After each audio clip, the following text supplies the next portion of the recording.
The main intelligence directorate of the Ministry of Defense of Ukraine on Saturday morning, June 28, hit the objects of the 120th Arsenal of the main missile and artillery directorate of the Ministry of Defense of the aggressor country Russia in Bryansk with drones. Explosions were heard in the Russian city at night, gunfire was heard. The monitoring telegram published a video in which explosions were heard and smoke was visible in the area of the 120th Arsenal of Grau in Bryansk.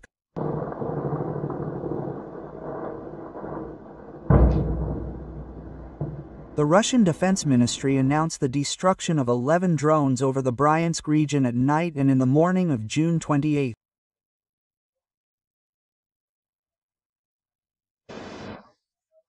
I declare responsibly, we have the best air defense in the world and no one has better air defense today. All this is false. Earlier, the network reported on the attack of a UAV on the Kirovskaya airfield in Crimea. The monitoring channel wrote about the defeat of a Russian ammunition depot, air defense facilities, airplanes and helicopters.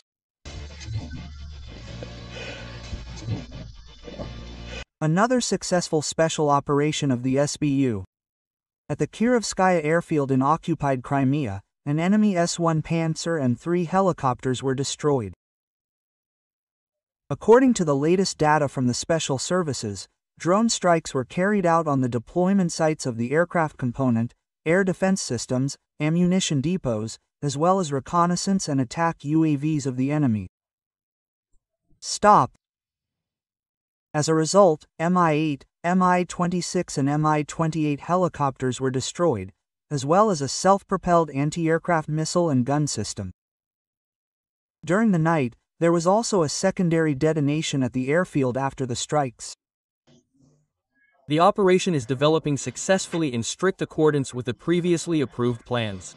The Russian offensive in the Sumy direction has been stopped. Over the past week, Russian troops have been unable to advance in the area of Yablanovka and Yunovka, where the heaviest battles are taking place. The Ukrainian military even launched a counterattack, liberating the village of Andreevka on the western flank of the bridgehead. Russian troops in the Sumy region are using infantry, so the Ukrainian armed forces are using equipment, such as single tanks, to fight back, as in this video. Ukrainian intelligence and the military carried out an effective operation in the Zaporizhia region. A freight train carrying fuel and lubricants southwest of Takmak came under drone strikes.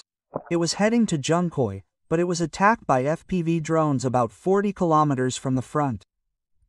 Here is footage directly from the scene.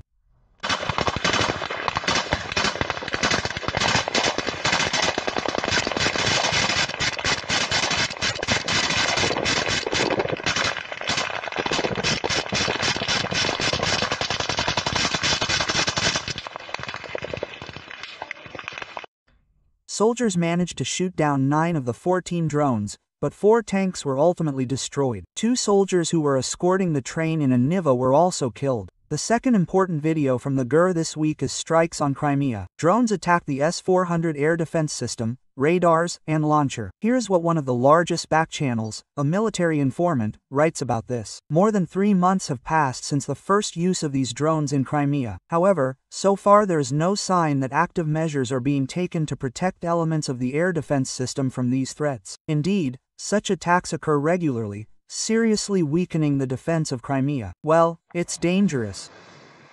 Drones can fly in. You can get hurt there. Military registration and enlistment offices are actively looking for reinforcements for the Russian army. It is not always possible to lure people with payments, so the most desperate ones literally go from house to house and dens. There they look for lovers of alcohol and various prohibited substances who will agree to sign a contract. Military enlistment officers promise to solve all the problems and send them literally in one day. Right now, I can right now apply and you will leave. Right now, leave the, are you out of your mind? What? When will you be ready? Tell me when you are ready. Me, I need to talk to the woman first. I am like, let me talk to the woman. Let me explain everything to your woman now. And she will let you go herself. Police officers are involved in the raids, who show people with problems with the law. It is not known how successful such raids are, but it is obvious that people are pressured and intimidated to go to the front. A deputy in Yakutia directly said that people have nothing to support their families with. and ask the problem, why, how they ended up there. The main part of them is to support their families. There was not enough money so that is, here, being in Yakutsk, they could not find a decent job in their specialty and go there to receive the payment that they are entitled to. And there they are on the borders, protecting our borders, while simultaneously closing the issue of employment, because they, did not find themselves here. Imagine, a nightmare.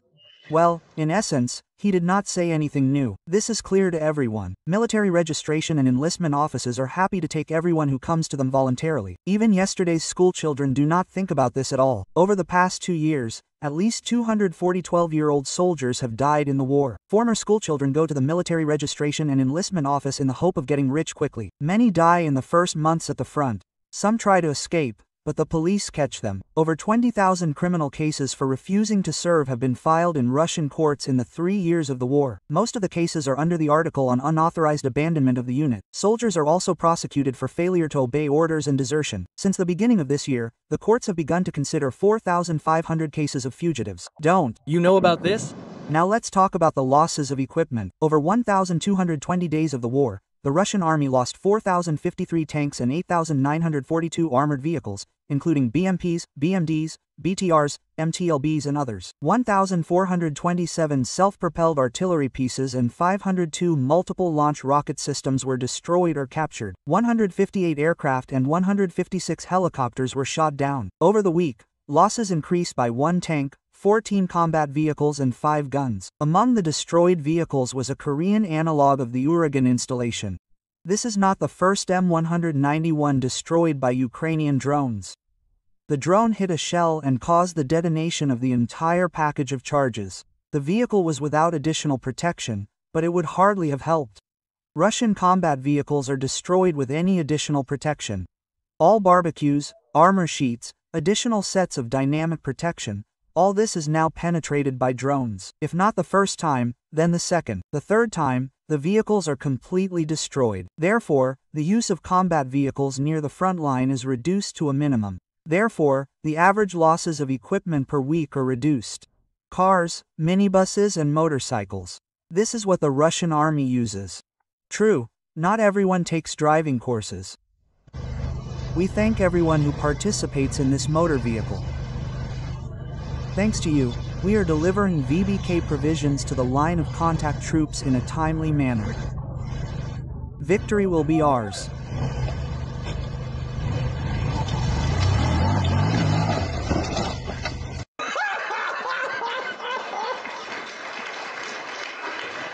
Why aren't you laughing?